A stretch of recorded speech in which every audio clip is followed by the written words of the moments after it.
Hola, buenas tardes. Bienvenidos a este conversatorio entre el cine y la literatura. Hoy día vamos a hablar sobre las intersecciones entre las artes literarias y las artes cinematográficas.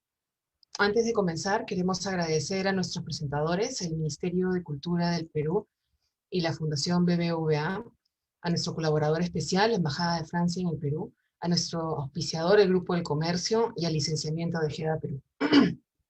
También agradecemos el apoyo de Indecopi, de la Asociación de Autores de Cinematografía Peruanos, DFP, de Movistar y de la revista Cosas. Finalmente, queremos agradecer especialmente a la Embajada de Colombia en el Perú por coorganizar este diálogo con nosotros. Y les recuerdo a todos los que nos escuchan o nos ven que pueden enviar sus preguntas e inquietudes a través del chat del Facebook del Festival de Cine de Lima. Desde que el cine empezó a crear ficciones hace 120 años, empezó a buscar en otras artes insumos para sus creaciones. Empezó a robarse historias del teatro, de la novela, del cuento, hasta de la ópera. Y hasta del periodismo también, ¿no? Historias que pudieran adaptarse a la pantalla. No se suele hablar mucho de este proceso de adaptación. Hay relativamente poca literatura al respecto y pocas oportunidades de hablar de este tema, a pesar de que las plataformas actuales y los grandes proyectos cinematográficos e independientes se basan en trabajar sobre el material elaborado por otros, en adaptar sagas, novelas, cuentos, tradiciones mitológicas, bueno, hasta artículos de periódico. Hoy estamos con dos escritores y creadores, creo yo, más que escritores, que han transitado la doble vía del cine y la literatura. Queremos hablar de las intersecciones de ambas artes, de los procesos creativos que involucran mezclar esas dos vertientes y derrumbar algunos mitos que existen alrededor de ese trabajo. Para comenzar, quiero presentar a Jorge Franco. Él es escritor y guionista colombiano. Muchos recordamos su novela Rosario de Tijeras, que fue traducida a 15 idiomas y llevada con mucho éxito al cine y a la televisión. Sus cuentos y novelas han ganado premios en distintas partes del mundo. Algunos de esos escritos, además, han sido llevados al cine y él ha participado en esos procesos también. Y en el 2014 ganó el premio Alfaguara de novela por El mundo de afuera. Bienvenido, Jorge. Un gusto estar contigo esta tarde. Gracias, Gabriela. Un saludo para ti, para Giovanna, para todo el equipo que está participando esta tarde. También mi gratitud con la Cancillería y la Embajada de Colombia por permitirme viajar de esta nueva manera, de esta nueva forma a un festival de cine, que además me encanta estar en ellos. No, gracias a ti. A quien también quiero presentar es a Giovanna Polarolo. Ella es escritora, poeta, guionista peruana, muy querida por toda la comunidad y por el festival. Conocemos su trabajo en La Boca del Lobo, pero también en las adaptaciones que ha hecho No se lo digas a nadie, en Pantaleón y las visitadoras y Tinta Roja. Además aprovecho para hacerle un cherry que me ha encantado, que es que ella acaba de sacar este libro sobre cine y literatura, que es uno de los como pocos proyectos académicos que tratan justamente del tema que vamos a hablar hoy. Lo recomiendo. Esto es algo absolutamente espontáneo, pero de verdad lo recomiendo para todos aquellos guionistas que están trabajando novelas o están trabajando cuentos, para ver cómo se ha hecho las experiencias y las teorías alrededor de esto.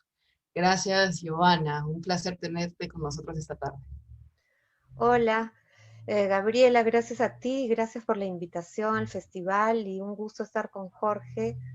Es un tema que a mí, el tema cine y literatura siempre me ha apasionado porque son mis dos grandes aficiones y, o he escrito o he enseñado y recuerdo en muchas de mis clases haber trabajado a Rosario Tijeras porque no es tan fácil, aunque hay muchas adaptaciones, no es tan fácil encontrar novelas y adaptaciones de buena calidad en general, ¿no? Entonces, para un profesor también es muy bueno encontrar una buena cantidad, porque como tú decías, Gabriela, el tema de la adaptación es un tema que existe, pero del que no se habla mucho, así que me parece muy bonita esta mesa. Gracias por la invitación. Gracias a ustedes, gracias a ti, Giovanna, gracias a ustedes. A ver, yo les planteo algo que surgió de una experiencia personal. Hace mucho tiempo yo trabajé un cuento de Arguedas y lo llevé al cine, ¿no? Eso fue un proceso que me tomó 2 años hacerlo, desde que imaginé hacerlo hasta que lo filmé, y de ahí un año más para los festivales y todo lo demás. Pero digamos, en esos 2 años en que trabajé el texto, yo ideé un método, que como no había dónde aprender, yo inventé mi propio método. Y siempre me preguntan, hace poquito, hace menos de un mes, me preguntaron, ¿y cómo hiciste esto de Arriadas? Entonces les conté cómo lo había hecho. Y siempre me pregunté si existía una teoría de la adaptación, o si más bien era que cada creador inventa la suya. Y esa es una duda que yo les planteo a los dos. Ustedes que han hecho ambas cosas, que han podido trabajar en ambos espacios. Cada autor inventa su...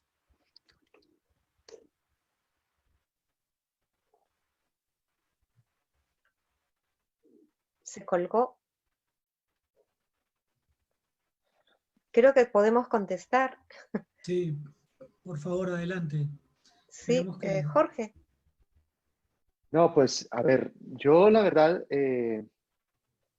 mi experiencia viene casi que de una fascinación que he sentido siempre por el cine, desde muy niño. De hecho, antes de ser escritor literario, fui a estudiar cine porque es un arte que me fascina y bueno, lo mencionaba Gabriela al comienzo, es un matrimonio que ha existido desde que el cine, digamos, existe y porque los dos comparten una intención muy clara que es contar historias. Entonces, eso me llevó un poco pues como me llevó a estudiar cine, luego pasé a la literatura por cosas de la vida, me quedé ahí y ahora, unos años para acá, tuve un regreso hacia el cine, pero siempre desde la escritura. Y ya que lo dices, hace pocos días estuve experimentando algo similar porque estoy en el proceso de elaborar una serie de televisión para un proyecto en el que estoy trabajando y me ha parecido curioso porque entonces, esto no es adaptación, es original, pero entonces me han pedido, por ejemplo, como todos los protocolos normales que se hacen para presentar a los productores o a las plataformas. Entonces me dicen que haga un logline, que haga una sinopsis. Y yo digo, pero ¿cómo voy a hacer un logline? ¿Cómo voy a hacer una sinopsis si no he escrito la historia? ¿No? Entonces, yo un poco no, me desentendí de esa tarea que me pusieron y yo comencé a escribir la historia, no en términos literarios, es una narración muy simple, pero yo sí quiero conocer la historia de la que voy a hablar y quiero tenerla clara antes de hacer una sinopsis o quiero tenerla clara antes de... Me piden, por ejemplo, una descripción de personajes cuando apenas estoy conociéndolos en la entrada de la narración. Y esto lo digo por la experiencia también en la escritura literaria. Cuando uno comienza a escribir un libro, uno va dando palos de ciego y apenas conoce medianamente la historia, apenas conoce medianamente los personajes, y es solo cuando bueno, con la evolución del proceso, cuando ya llegas a acercarte un poco más a ellos. Entonces yo sí, digamos, todavía no sé qué consecuencias va a tener esta decisión que yo tomé, pero yo sí creo que hay una metodología en la que uno se siente mucho más cómodo trabajando para desarrollar una historia. Yo creo que cada quien tiene como su manera de ir conociendo la misma historia, llegando a los personajes y yo creo que luego de eso ya pues uno podrá ajustarse de pronto a esos protocolos. Sí, bueno, ahí volviste, Gabriela, qué bueno. Bueno, yo pasé, en mi caso, no sé, empecé a adaptar, creo que lo primero que adapté fue me acuerdo con Augusto Cavada, por encargo de Francisco Lombardi, adaptamos el cuento de Ribeiro, Los gallinazos sin plumas. pero había estado más o menos cerca, sin haber trabajado yo en esa adaptación, de José Watanabe cuando adaptó La ciudad y los perros. Y en ese tiempo yo estaba estudiando literatura y me intrigaba mucho cómo es que ocurría ese tránsito y también la mala, ¿cómo decir? No sé si recepción, sino percepción de la gente en general frente a las adaptaciones. O sea, como que adaptar era algo menor. O sea, valía más un guión original, la misma palabra, ¿no? Guión original, que hacer un guión adaptado. Hollywood diferencia, ¿no? En los premios, en los Oscars. Y entonces me intuía yo que había que reflexionar sobre ese tema. ¿Era así? O sea, ¿qué significaba adaptar? Porque el ejercicio en la práctica de la adaptación de Los gallinazos sin plumas es una cosa, pero empezar a pensar sobre cómo lo haces es otra experiencia, ¿no? Entonces me moví un poco entre ambas y creo que es muy interesante porque uno va descubriendo cómo se relacionan los textos, ¿no? ¿Qué cosa haces con una novela que te gusta? Primero es, ¿por qué la quiero adaptar? ¿Por qué quiero adaptar esto, no? Y siempre recuerdo una frase de Orson Welles que dice, si adapto, o sea, si alguien adapta algo y no dice nada nuevo sobre eso que está adaptando, entonces, ¿para qué adapta? Una de mis conclusiones a lo largo de los años ha sido es que adaptar en verdad es contar otra vez algo, es contar tu lectura de ese texto, ¿no? Esa sería mi teoría de la adaptación. Pero entonces estamos hablando de que, qué sé yo, no existe una teoría, y cada autor desarrolla la suya, ¿no? Más que pensar de que así se hace, sino tú vas encontrando cómo hacerlo. O ustedes podrían decir, mira, en realidad hay una base que sí podríamos hacer, como consejo para los que nos están escuchando. Sí pueden empezar por aquí, o no. Jorge, no sé. No, yo creo que, digamos, que pues hay que partir de que cada narración, la cinematográfica y la literaria, pues se forman a partir de herramientas muy diferentes. En algunas pueden coincidir, algunas veces, pero son totalmente diferentes. La misma escritura, la misma forma de escribir es muy distinta.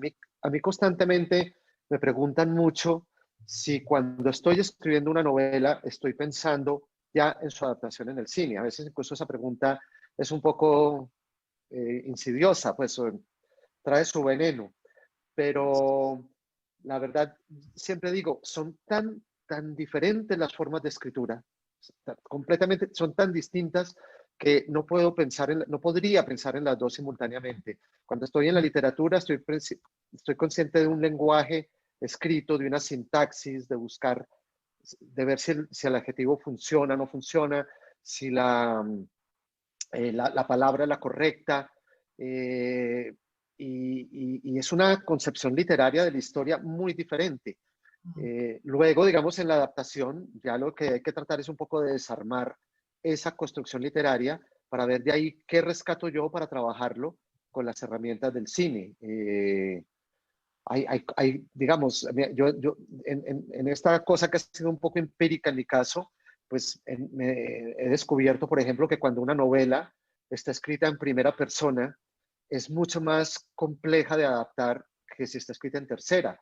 La tercera persona de por sí ya se acerca bastante más a la narración cinematográfica porque es el observador que está contando qué es lo que está pasando. Mientras que tengo aquí un sol que me molesta. Qué Por aquí me suerte. voy ubicando. Y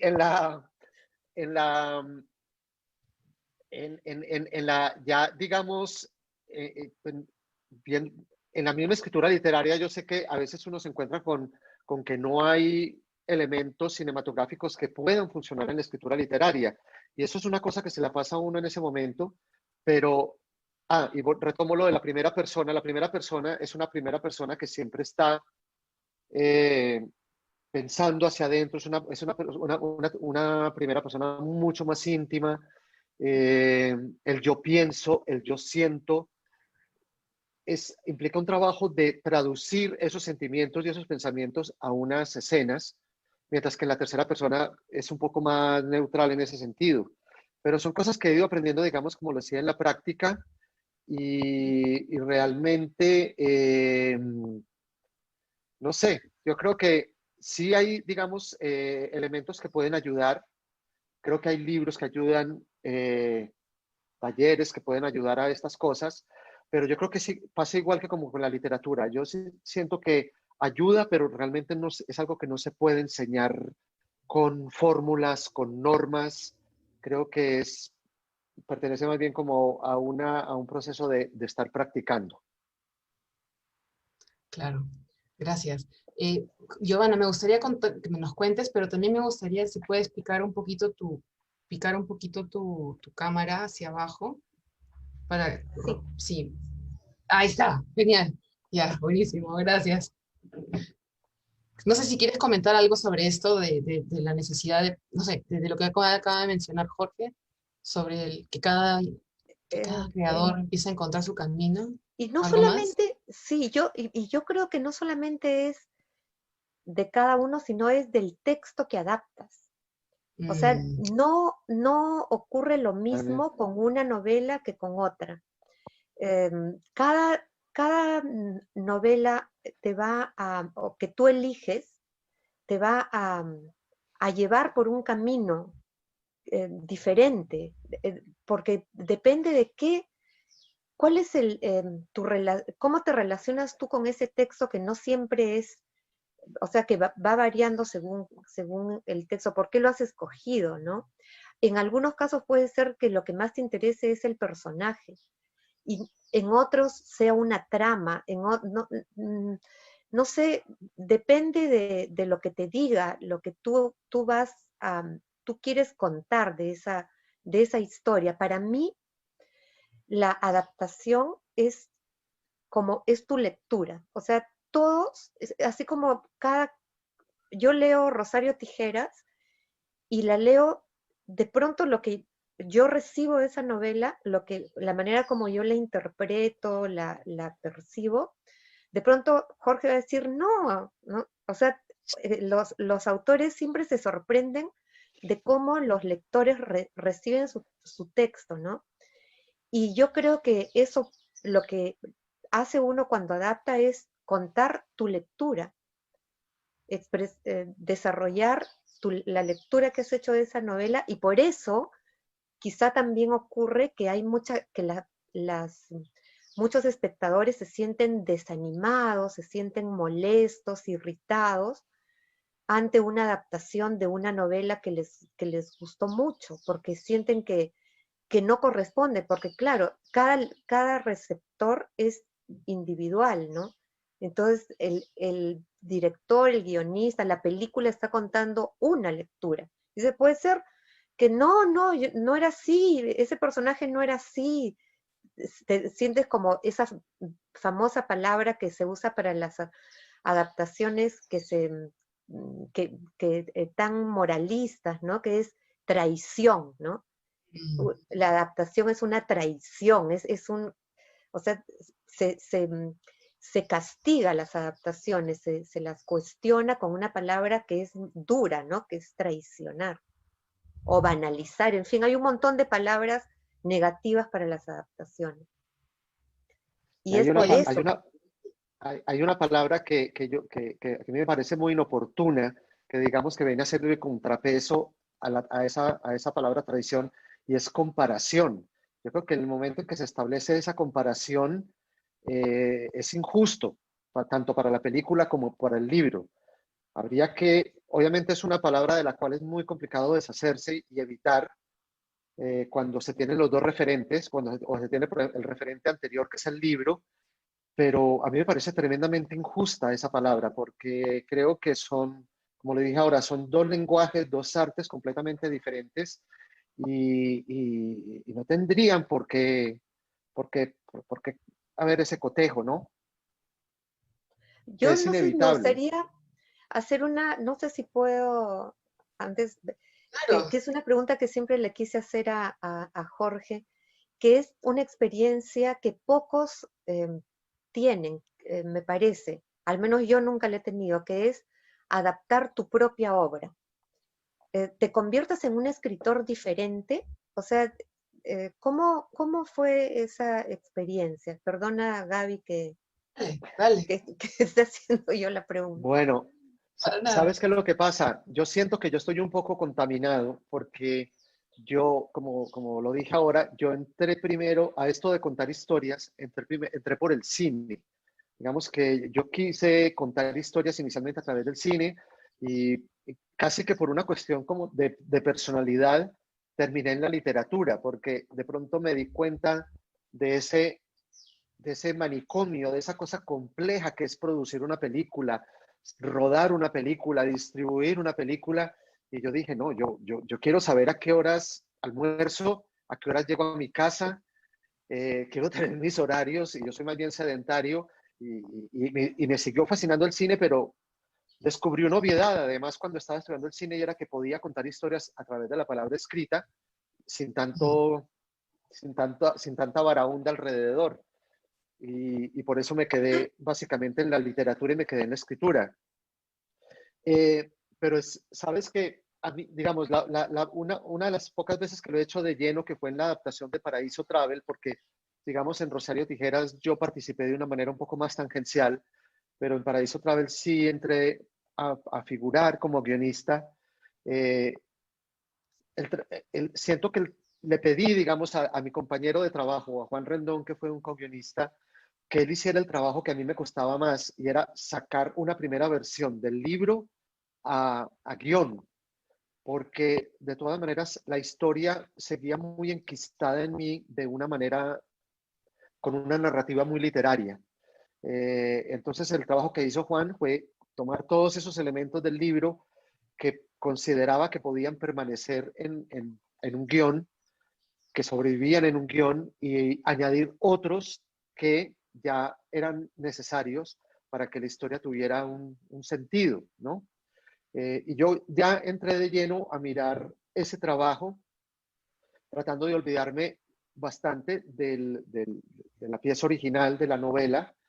Y es curioso porque finalmente, al final, sentía algunas veces frustración, no por lo que no se puso de la novela en el guión, sino que por lo que estaba en el guión y no quedó en la película, ¿no? Ya era una frustración más como guionista que como escritor, que entendía que, pues, que también eso tenía que perder un poco, porque pues hay cuestiones de tiempo, cuestiones de presupuesto, cuestiones de edición, que no permiten que todo lo que escribes en el guión vaya a quedar en el resultado final.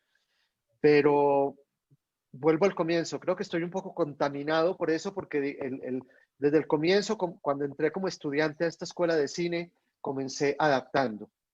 Recuerdo que tuve una frustración muy grande porque quise adaptar no, de hecho lo adapté, un cuento de García Márquez que se llama La viuda de Montiel, y creo que quedó bien, los profesores me lo aprobaron y luego me hicieron la pregunta del millón, era, ¿tienes los derechos del cuento para poderlo hacer? Yo pensaba que por ser estudiante pues era un trabajo que no se iba a comercializar y no se requería, pero se requería, y bueno, como estudiante nunca tuve respuesta por parte de su agencia, así que nunca lo pude filmar. Bueno, esa es una de las grandes lecciones que aprendemos todos aquellos que pasamos por trabajar con el material con copyright Sí. y de permiso y por escrito. Esa es una primera lección a todos los que nos están escuchando. Nuevamente les pedimos a todos los que nos siguen en el Face, que están ahorita presentes en esta charla, que por favor nos hagan preguntas o que quisieran hacerle a Giovanna o a Jorge. Ya hemos recibido algunas, acá las tengo apuntadas.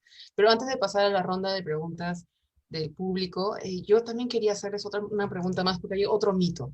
Creo que hoy día vamos a destruir algunos mitos, eso me parece bonito.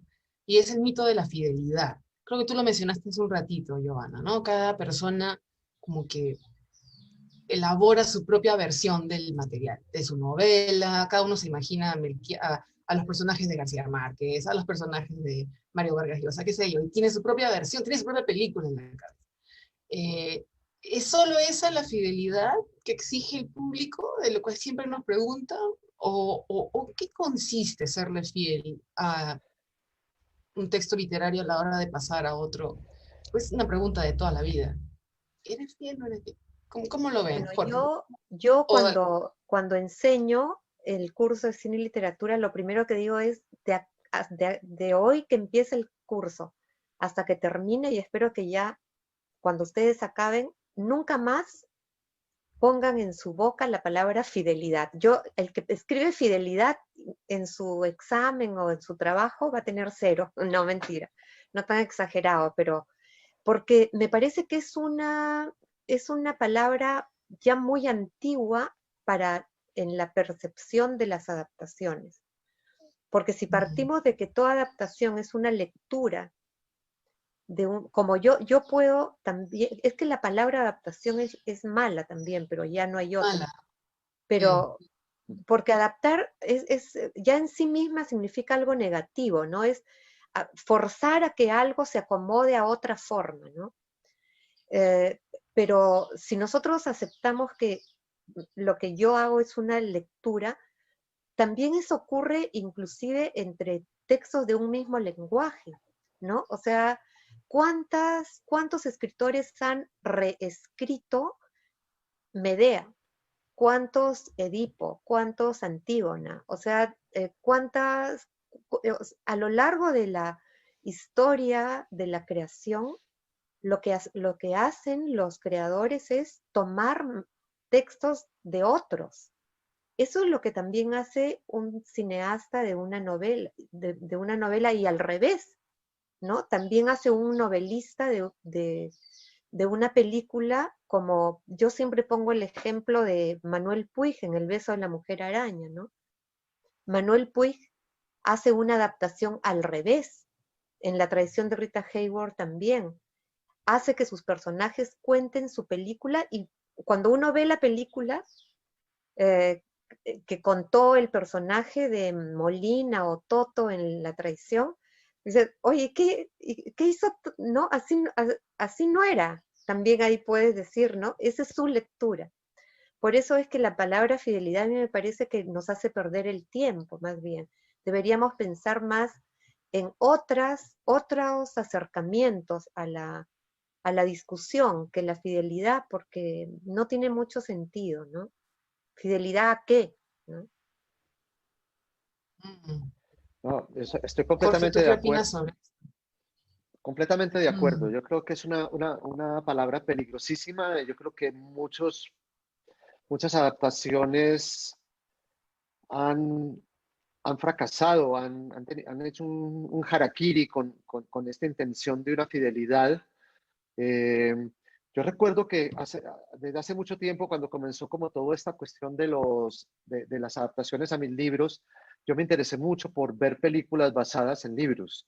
Eh, Vi Pantaleón en las visitadoras, que me encantó. Vi Tinta Roja de Roncagliolo, que me fascinó también la película. De hecho, en algún momento hasta pensé que esa actriz podía, que me gustó muchísimo, hasta llegué a imaginármela como una posible Rosario Tijeras para la adaptación que se iba a hacer en el cine.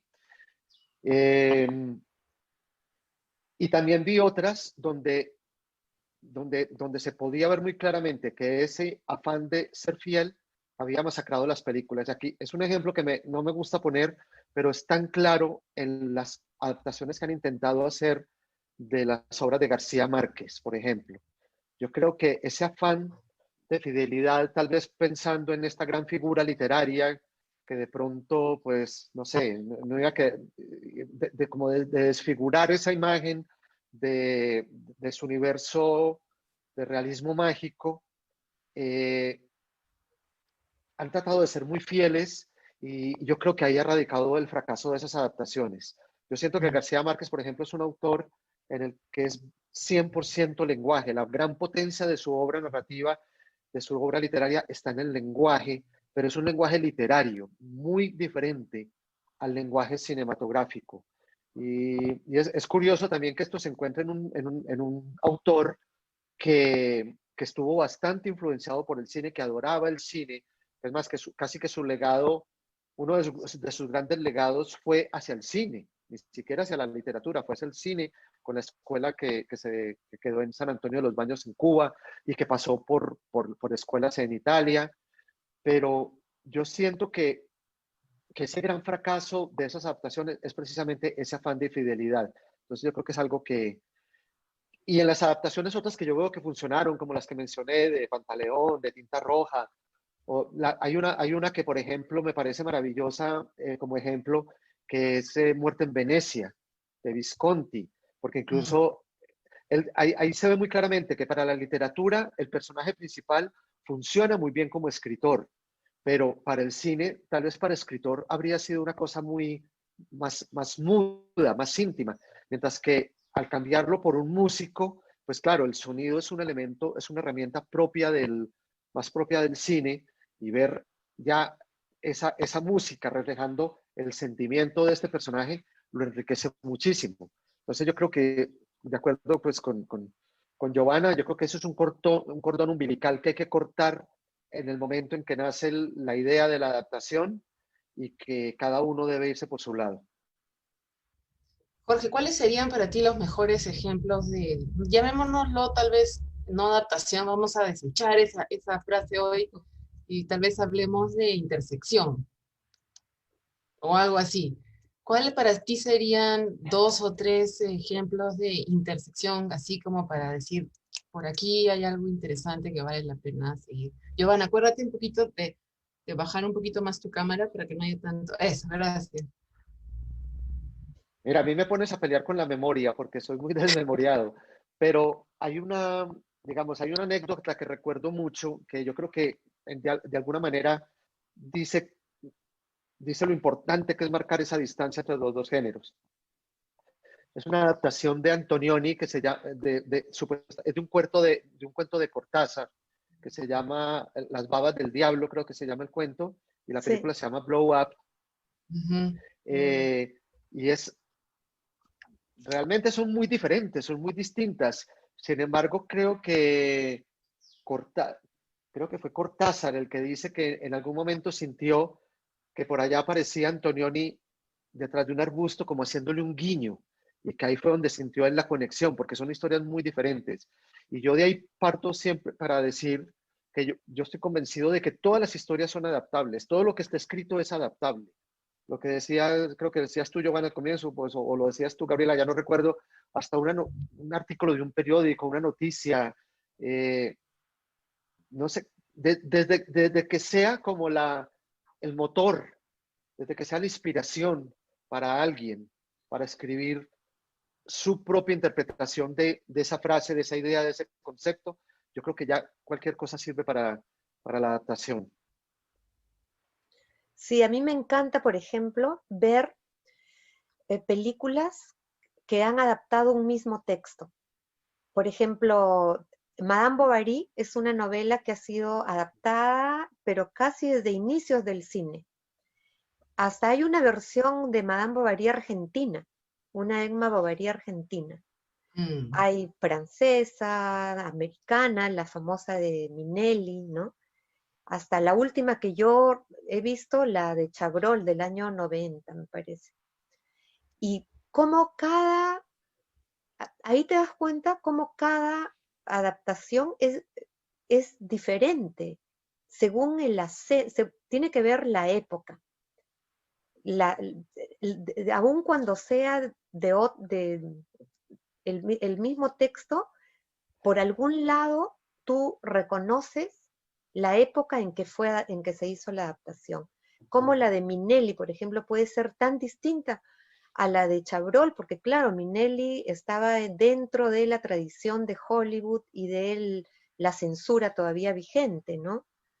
Y cómo te da tanta información las distintas adaptaciones. El cartero llama 2 veces es otra que me encanta revisar porque tiene varias adaptaciones también. Y así hay muchas. Es un ejercicio muy interesante para quien le interese el tema y aprender, quizá no técnicas, pero sí mirando y comparando, ¿no? ¿Qué ha pasado con cada adaptación? O encontrar como ver posibilidades, ¿no? ¿Cómo resolvió tal episodio un cineasta? ¿Cómo lo resolvió tal otro? Eso, para mí, yo también creo que Muerte en Venecia es una gran adaptación. Y otra que me gusta mucho es La Naranja Mecánica. Totalmente. Y además es extraño, además porque a veces el material de Kubrick, que no es el caso de la Naranja Mecánica, eran o piezas, bueno, a veces hay obras maestras hechas de piezas literarias banales, ¿no? Y, o sea, bueno, hay N posibilidades, con Kubrick había de todo. Hay una pregunta que yo quería hacer, más se me hace la sensación, conforme conversamos, que más se parece esto a poner en escena una vieja historia, o sea, como el teatro. O sea, Hamlet se sigue representando, Medea también, Edipo, ¿no? Pero cada director y cada sociedad y cada esquema de producción hace su propia versión del texto, ¿no? Pienso en Orgullo y Prejuicio, esta novela que creo que la BBC o alguien en Inglaterra cada 10 años saca una nueva versión, o cada 15, ¿no? Pareciera, es como el volver a leer un clásico, ¿no? Y en el teatro siempre nos planteamos de por qué vuelves a poner Shakespeare. Ya sabemos cómo acaba Romeo y Julieta. Lo interesante no es ver eso, lo interesante es ver qué es lo nuevo que vamos a ver al respecto. Tal vez sea más por ahí, ¿no? O tengamos que mirarlo. Hay algunas preguntas que ya nos están haciendo nuestros amigos del público. Los invitamos nuevamente a los que nos están o escuchando o viendo en el Face a que hagan preguntas, inquietudes para Jorge y Giovanna. Creo que hay 2 preguntas y se las planteo a los 2 que puedo unir en una sola y es ¿cuál es la relación que tienen con o los autores del material original, en caso tuvieran relación directa, o con los directores, una vez que le entregan el material? ¿Cómo se dan esas colaboraciones? ¿O con los autores del material o con los directores? Jorge, ¿tú quisieras contarnos cómo ha sido Pues para ti? en mi caso ha sido muy mala porque he sido conmigo mismo, ¿no? Entonces eso no. preferiría que hubiera sido con otros autores, ¿no? Porque sí, es un poco, digamos, como ese dilema que siento siempre es, bueno, ¿lo hago o no lo hago? ¿O permito que lo hagan o no lo hagan? ¿No? ¿Quién lo va a hacer? Es un riesgo muy alto. Incluso muchas veces en contra de un concepto que yo tengo cuando escribo una historia. En la descripción de los personajes, por ejemplo, yo procuro siempre construir más los personajes como de adentro hacia afuera, y si voy a dar un rasgo físico, tiene que ser porque el rasgo aporta algo a la historia. No sé, por decir algo, en Paraíso Travel la chica tenía los ojos de distinto tono, y era un rasgo simplemente, era importante para la historia y por eso lo menciono. En Rosario Tijeras, digamos, yo nunca la describo. Digo que es una mujer bella, pero la belleza es una cuestión muy, muy subjetiva. Yo recuerdo que cuando vinieron los productores y lo primero que me hicieron, bueno, ¿quién de la realidad podría ser ella? Y yo dije, la verdad, yo no tengo la menor idea. Y cuando incluso se van a publicar algunas ediciones de mis libros, yo procuro que en la portada no haya una cara o no haya un rostro que pueda contaminar al lector en la lectura. Entonces, como te digo, esto va un poco en contra de lo que yo siento, de ese deseo de que quien me lee participe en ese juego de la lectura, imaginando también por su cuenta, porque en el cine pues ya todo se va a dar, se va a poner. Y eso es una pelea, es un poco que manejo conmigo mismo siempre. Pero al mismo tiempo, pues, no sé, siento que vengo del cine, siento que es un gran arte. y que ya el reto, digamos, es otro. Ya hay una cara, hay un cuerpo, ya el reto del actor es a ver si consigue eso que es el alma del personaje, si lo logra transmitir. Eh, no he tenido la experiencia, digamos, de adaptar a alguien más. Las otras experiencias que he tenido son con historias a partir de cero, digamos, historias originales, lo cual siento que da mucha más libertad. Yo a veces compadezco a los que adaptan porque siento que están mucho más restringidos que quienes hacen una historia original.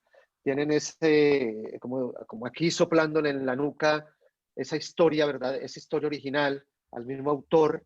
Y lo que decía Giovanna al comienzo, digamos, yo tal vez por venir del cine, yo he sido un poco más abierto a esas adaptaciones, pero he sabido de otros colegas que terminan en muy malas relaciones con quien adapta o con los productores y que muchas veces se genera un descontento entre ellos porque no sé cuáles habrán sido sus expectativas, tal vez más literarias, tal vez no son muy conscientes de esta necesidad de separación de los dos géneros, de las dos artes, pero he sabido sí de muchos que incluso en el mismo García Márquez supe también digamos, de reacciones bastante adversas a lo que fueron sus adaptaciones. Y entonces tú dirías que, o sea, ¿cómo podría una persona que va a escribir algo y luego delegarle a un director que se encargue de la puesta en escena? ¿Cómo podrías cómo tú podrías, o cuál podría ser la manera de hacer que no hayan esos desencontronazos o esos conflictos tan terribles? ¿O cómo prevenir eso? ¿O no es posible? No, yo creo que no hay que pararle bolas a los escritores, a los autores. Digamos, si el autor accede a que su libro sea adaptado, pues yo creo que uno tiene que entrar a entender, ese autor tiene que entrar a entender que se trata de lo que ha dicho tanto Giovanna, es otra lectura. A mí me pasa, digamos, Ya. me pasa como autor literario. Alguien me comenta algo de mi libro que de pronto yo no estoy de acuerdo, o no lo concebí de esa forma, pero yo tengo que respetar esa opinión de ese lector, porque así lo leyó, ¿no? Y entonces yo creo que no, pues si hay un descontento, pues lo siento por los autores, pero yo creo que eh, entonces más bien como autor no cedería yo a que se haga una adaptación si estoy si tengo el poder de no cederlo. Pero yo creo que en ese sentido sí hay que darle libertad completa a quien adapta y a quien produce y a quien dirige y a quien actúa, porque eso es otra visión, otra versión y ahí así hay que entenderlo. Sí, yo creo que Giovanna, si ¿cómo es? tienes si quieres adaptar a un autor y el autor pone muchas restricciones, mi consejo sería no adaptes, porque te quita libertad. O sea, adaptar no debe ser, tú cuando adaptas no debes sentirte restringido. Y si tienes creo que ya no hay tantos autores así. Me parece que los autores mayores de generaciones muy mayores, ¿no? Cuando todavía veían al cine como algo, no como ahora, el cine tiene categoría, o sea, arte con mayúscula, ¿no? Pero hasta los años, yo diría, 50, 60 del siglo pasado, muchos autores literarios seguían considerando que el cine era menor, que el cine, o sea, que la literatura estaba muy por encima. Y entonces siempre se sentían traicionados y decían, ya bueno, lo di para ganar dinero, porque, ¿no?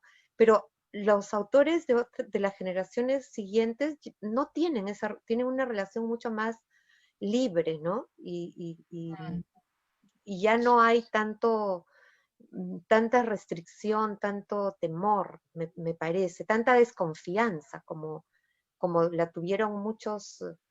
El mismo García Márquez, ¿no? Siempre me ha sorprendido cómo, siendo él tan aficionado al cine, al punto de hacerlo la escuela y todo, de escribir guiones, hacer libros sobre guiones, prohibió, creo, que se adapta, o no, nunca dio los derechos para 100 años de soledad. O sea, en el fondo, él también, creo, desconfiaba del cine, ¿no? Porque si tú piensas que son dos expresiones artísticas del mismo nivel, de la misma categoría, y no pones a la literatura más arriba, confías en un director y, o sea, no se trata de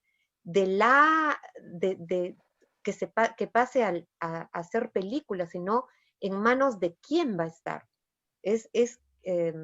Los recursos del cine dependen del talento de los directores, ¿no? De repente alguien muy talentoso podía hacer una gran película de 100 años de soledad, pero García Márquez nunca dio los derechos, hasta donde entiendo. Estoy metiéndome en un terreno en el que no sé mucho, pero Jorge quizá está más informado. No, sé que hubo un intento con, pues lo Con que se Rodrigo dice, García. no, antes hubo un intento creo que fue con Kurosawa, para hacer una historia una adaptación bastante oriental, dado muy japonesa, pero no sé por qué eso creo que nunca se dio. Ahora los derechos, ya después de su muerte, sí los negociaron sus hijos y van para Netflix. Van para Netflix, es una serie. Bueno. Rodrigo García, además es un cineasta muy Sí. importante, muy bacán, que vive bueno, ya está en Pero Los siempre Ángeles. esa desconfianza de García Márquez para la adaptación, ¿no?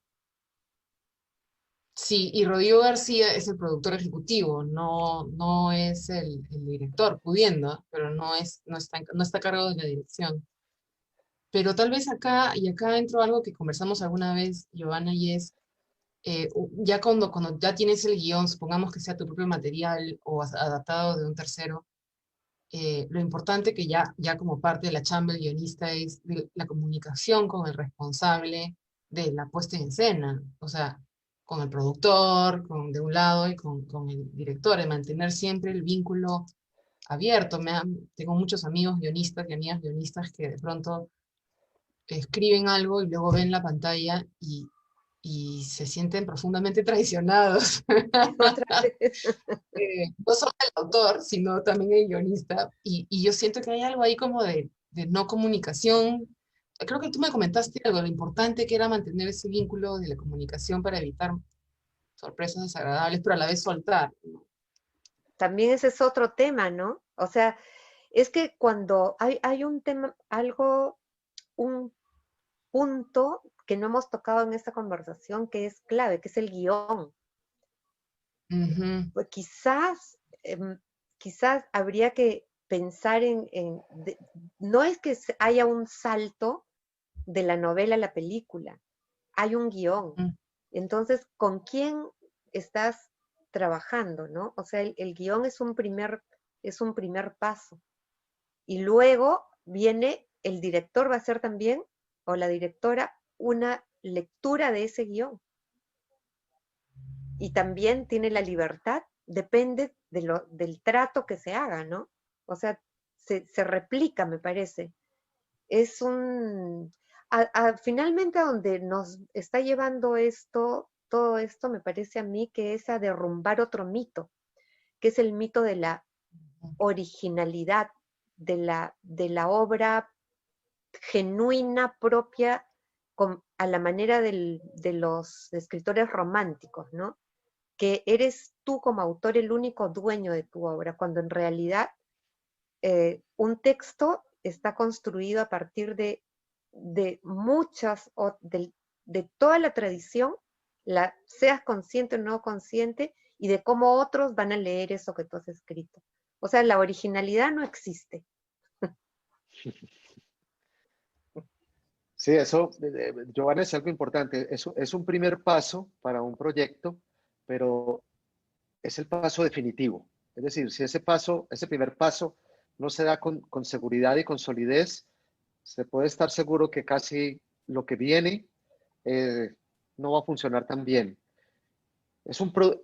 Hay algo que a mí se me dificultó mucho y tal vez lo habría dicho para la respuesta anterior, y es pasar, digamos, de las formas de escritura, una forma de escritura literaria donde yo decido todo lo que pasa en mi historia, qué dicen, qué no dicen, cómo son los personajes, a pasar a una escritura bastante intervenida, ¿no? Porque cuando presentas ese guión, hay espacio para todos, para los actores, para el director, para el productor, para el vestuario, para el maquillaje, para todos hay espacio ahí de opinión y se convierte en un producto bastante intervenido, lo cual a mí inicialmente me frustraba mucho. Me costó un poco de trabajo entender que era parte del proceso, pero de pronto como que recapitulé y a esa frase y retomé ese concepto de lo que decía al comienzo, es un primer paso, es un producto intervenido, pero esto es definitivo, ¿no? Si la historia no está sólida, si sus personajes no están bien y todo lo que conlleva la escritura de un guión, lo que viene también puede cojear más adelante. Es Hay una pregunta. interesante eso, ¿no? El trabajo colectivo, ¿no? Que no verlo con miedo, sino como algo enriquecedor, ¿no? Si hay un buen ambiente de trabajo, siempre va a añadir, ¿no? No va a empobrecer.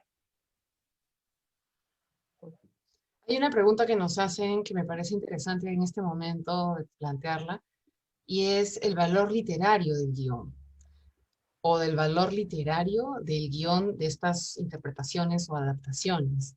Me dicen así, es una pregunta tramposa la que estoy haciendo, la persona que ha hecho esta pregunta, pero a lo que voy es que el valor de la película adaptada va por lo cinematográfico sumado en servicio a lo literario, y puede ser una buena película, pero literariamente el guión siempre va a sintetizar o simplificar.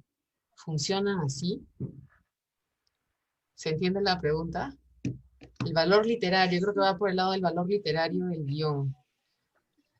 Yo acá puedo hacer una pequeña acotación desde mi experiencia. Yo alguna vez leí el guión de La Teta Asustada, que se publicó.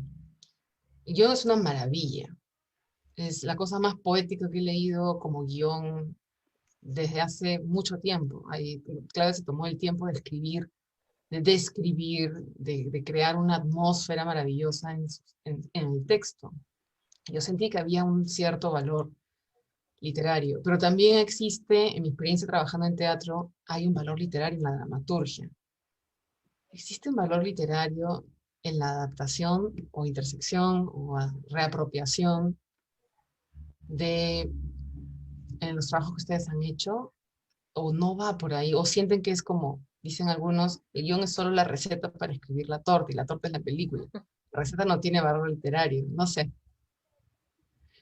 Jorge. Pues mira, en mi caso yo creo que la respuesta sería muy simple. Yo a veces siento que tengo que recurrir a esos aspectos literarios cuando creo que pueden enriquecer la comprensión de lo que yo quiero decir, la comprensión de la historia. Es decir, por decir algo, si una metáfora me va a ayudar a precisar el sentido de la escena o el sentido del diálogo, pues lo uso, ¿no? Si veo que de pronto hay una frase que dicha de tal manera, digamos, una frase que yo tal vez la utilizaría más en un libro que en un guión, pero ni siquiera es una frase del diálogo, del diálogo final, ¿no? Muchas veces puede ser como en la misma, en los mismos comienzos, en el mismo tratamiento o en la misma sinopsis. Si siento que me ayuda a clarificar, a ser más claro en la idea y a ser más comprendido, lo uso.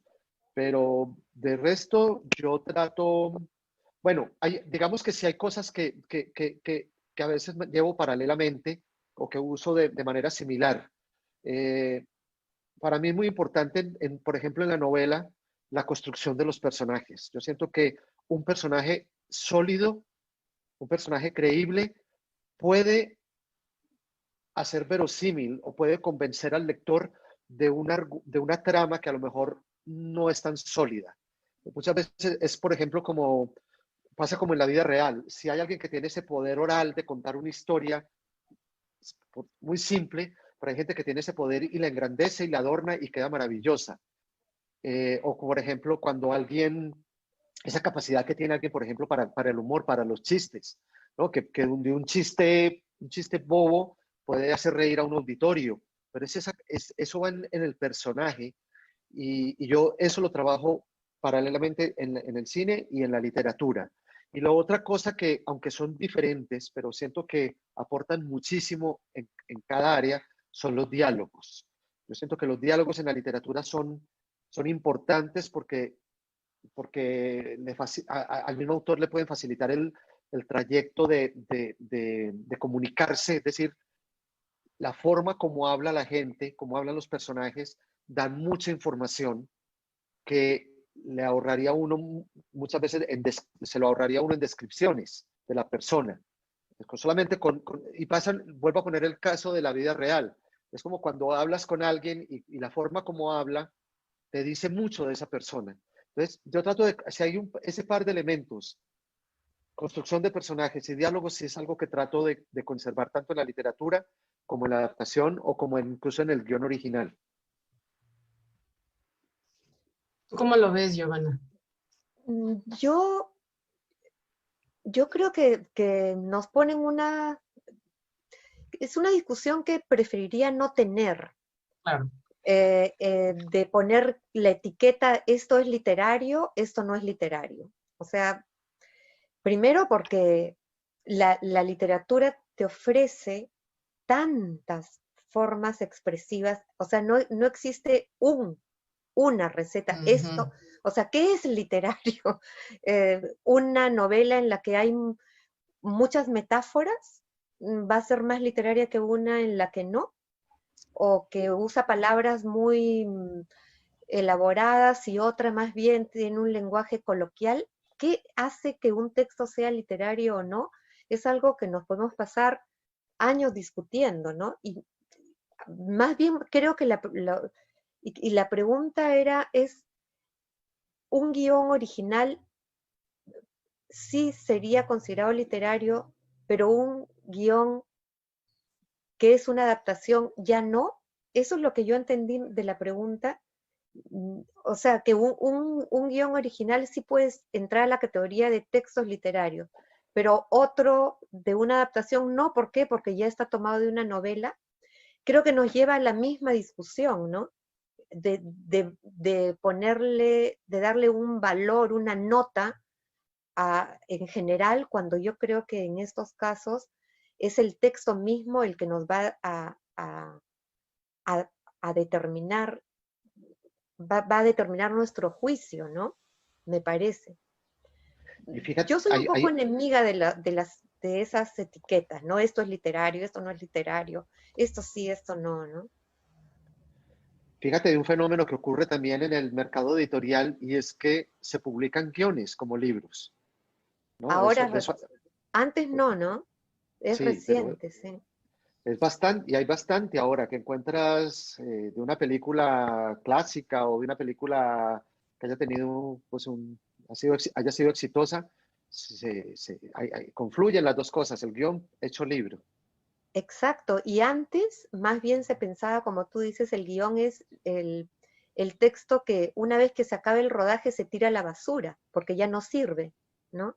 Mientras que lo que dice Jorge que está ocurriendo ahora es diferente, ¿no? O sea, el hecho que se publiquen guiones es porque se les está dando también un valor textual, ¿no? Autónomo. Pero es también un valor textual que a veces va acompañado con notas de producción, con el proceso, como si el guión fuera solo un insumo más, o un gran insumo de un proceso mucho más largo. Es como, ¿no? Como si, qué sé yo, ves un cuadro, pero luego se publica el diario del pintor con los diferentes bocetos, los estudios de luz que hizo, qué sé yo, o sea, donde pronto, y también tiene eso un valor pedagógico, porque uno puede acercarse a una obra de arte y entenderla como proceso y no como resultado, y aprendes. Como el guión, por ejemplo, que se publicó de Tiempos Violentos de Pulp Fiction, que están marcados las escenas que escribió Tarantino y que no se filmaron, entonces te permite, pero eso como proceso, pero también yo diría como texto autónomo, o sea que tú lo lees en sí mismo, ¿no? Pero también como parte de un proceso, o sea, es muy, muy enriquecedor, ¿no? Tal vez sea por la propia complejidad del cine, que fue adquiriendo autonomía con respecto a otras artes con los años, ¿no? Con las décadas. Entonces, de pronto hay material, sea original o que viene de otra fuente, que ya tiene valor propio, ya no necesitas una validación de otra cosa, ¿no? No sé, tal vez tenga que ver Es que con la autonomía del cine. fíjate que el cine tiene una particularidad y es que es de los, diría yo que el cine y tal vez el teatro son artes que se alimentan de otras artes, se nutren de otras artes. Obviamente, posiblemente la música, yo soy estoy completamente convencido de que entre todas las artes hay unos vasos comunicantes, ¿no es cierto?, que permitan que todas se unan, pero en unos casos es más visible que otros. En el cine es perfectamente visible, ¿no? Está casi que artes plásticas, la música, la literatura, muchas cosas que confluyen en un solo arte.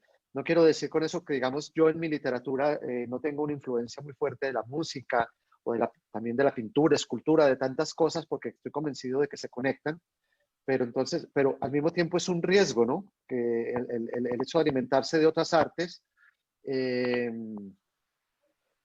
pues el riesgo es que digamos, la narración cinematográfica como tal siempre va a estar impregnada de otras cosas.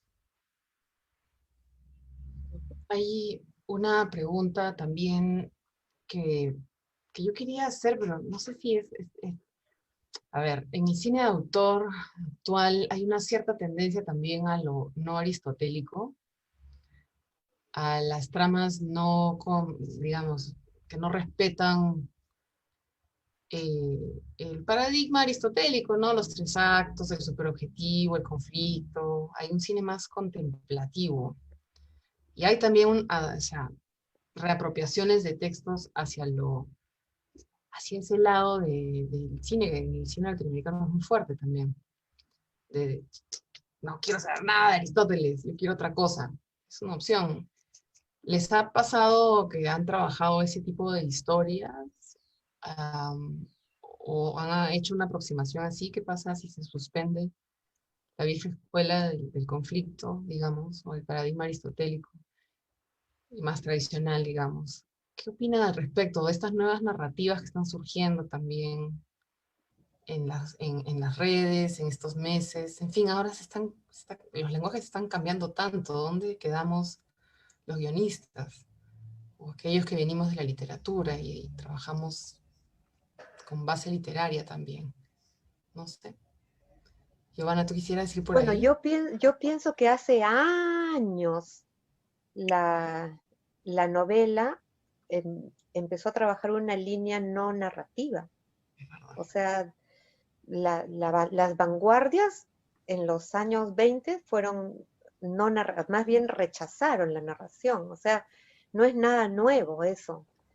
Y que hoy en día también hay una tendencia a no a las tramas más simples, ¿no? Es una línea, no excluye eso la novela, al contrario, yo creo que hay una tendencia hoy en un, un sector de novelistas de no narrar, y quizá eso también hace que la gente lea menos, pero, pero son posibilidades, no es solamente del cine.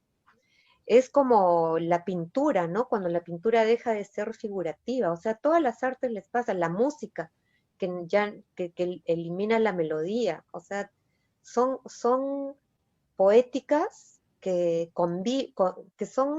coexisten, ¿no? O sea, siempre habrá bestsellers, siempre habrá, así como películas narrativas aristotélicas, como dices, y otras, ¿no? Jorge, Sí, no, completamente de acuerdo, digamos, con Giovanna. Yo creo que es una evolución simultánea que ha ocurrido en muchas artes Y eso yo creo que por suerte lo que también ha permitido es educar, no sé si educar sea la palabra adecuada, pero sí, digamos, educar a un espectador y a un lector también, o a una persona que está frente a una manifestación artística, para uno poder, digamos, ya arriesgar un poco más o incluso pues incurrir en estructuras un poquito más, también más experimentales. Yo creo Ujú. que yo siento que antes pues sí había que ser un poco más paciente al momento de contar una historia, sobre todo en su estructura. Hoy en día, digamos, el juego de tiempos, los saltos en el tiempo, pues ya son una constante en muchas artes, en la televisión, en el cine, en la literatura. Entonces, eso permite entrar a contar de esa manera, pues con, con ese precedente de que, digamos, que estamos ya ante un espectador curtido en estos cambios. Sí, sí, pues. Y más ahora, me parece. Más en estas épocas. Bueno, Dicen que yo creo que ya... perdón, no sé qué cineasta, los cinéfilos que están más informados dirán, cuando no sé qué director de Hollywood vio Ciudadano Kane, dijo, pero esto no lo va a entender nadie, porque Mm, estaba experimentando con un relato fragmentado con muchos flashbacks. Antes, para que un espectador entendiera que eso era del pasado, se recurría, no sé, a calendarios, a las estaciones que pasaban, ¿no? Para indicar el paso del tiempo. O sea, como dice Jorge, de pronto ya no. O sea, sí, cada vez los espectadores entienden más la información que da la edición, ¿no? Y entonces, si un espectador quizá de hace 100 años no entendería una película simple, que nos parece sencilla ahora, le faltaría información. ¿Qué pasó? No entendería cómo pasa de una época a otra, no sé, ¿no? Entonces sí, hay un aprendizaje y búsquedas, ¿no? Que van arriesgando. Quizá al principio nadie las entiende, pues sí. yo quisiera tal vez terminar esta charla, que está increíble, con una pregunta para los que tengan interés, o sea, como un consejo o recomendación para los que tengan interés de trabajar material literario. Tal vez alguna advertencia, consejo. ¿Qué peligro? Aparte de pedir autorización al autor Sí. por escrito y conseguir un buen acuerdo, de preferencia con que lo revise un abogado, no lo saquen de internet. Pero algo que pudiéramos como darles a los que nos escuchan para, como, no sé, como norte o como advertencia o consejo. Yo diría que lo primero es que no le tenga respeto al libro, aunque así sea de García Márquez o de Vargas Llosa o de Joyce, eh, que se enfrente, es su material con el que va a trabajar. Y otra es que vea otras adaptaciones, que lea otras novelas y cómo se han hecho, cómo una misma novela ha pasado, lo que dije antes, ¿no? Cómo en manos de tal director esta, hizo esta novela, quedó así, en manos de tal otro quedó así. ¿Qué hizo? ¿No? O sea, creo que todos estudiamos, no necesariamente con un profesor, pero vamos aprendiendo de lo que leemos y los trabajos que vamos haciendo, ¿no? Eso sería ver muchas películas y leer muchas novelas. Y Pues faltarle el respeto. sí. Está bien. Además de lo que dice Giovanna, yo sugeriría tal vez concebir ese proceso como un matrimonio, pero como un matrimonio moderno, no un matrimonio a la antigua. Es decir, son una pareja, los dos van adelante como pareja, cada uno con su vida propia, a veces se encuentran, a veces no, a veces hay peleas, a veces hay reconciliaciones, a veces hay momentos de mucho amor, a veces no.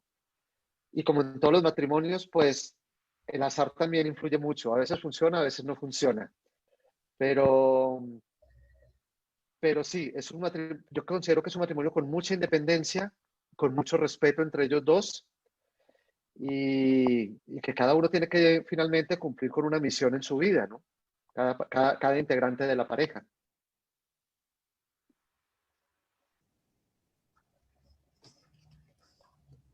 Uy, ¿me escuchan? Porque por acá mi Sí, señal está un poco inestable, pero sí me llevan a escuchar. sí, Ya. sí.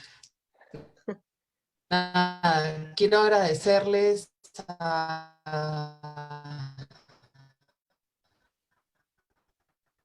Bueno, ahora no le a escuchamos. todos por estar aquí, a Jorge, a Giovanna, por acompañarnos esta tarde y hablar de estas cosas de las que hablamos poco. ¿Estoy todavía o ya me fui? ¿Estás? Estás como en Saturno o en una de sus lunas o alguna cosa así. Vas y vienes. Así. Pero bueno, ya hemos terminado. Ahora sí se fue. Ya, ahora volví. Ah, bueno. Mi señal está súper inestable, mil disculpas. Nada, quiero agradecerles por estar aquí, al equipo del festival por hacer esto posible y a ustedes por acompañarnos.